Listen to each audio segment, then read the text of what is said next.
ధీరజ్, ఎలా ఉన్నావు? నేను ఎలా ఉంటే నీకేంటి?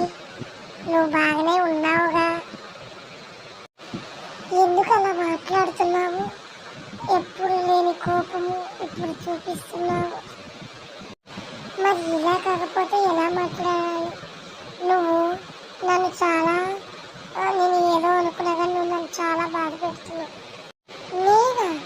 నిన్న నేను ఏ విషయంలో నిన్ను బాధ పెట్టాను?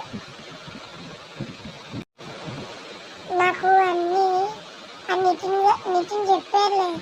నువ్వు నా గురించి చాలా నువ్వే అనుకున్నాను కానీ నా గురించి చాలా తప్పుగా చెప్తున్నావు అంటగా, ప్రచారం చేస్తున్నావు అంటగా, అబద్ధాలు చెప్తున్నావు అంటగా. నాకు అన్నీ తెలుసు. అయ్యో, నేను నీ ముందర ఏం మాట్లాడను నువ్వు తెలుసుకోవాలి. వాళ్ళు వీళ్ళు చెప్పుడు మాటలు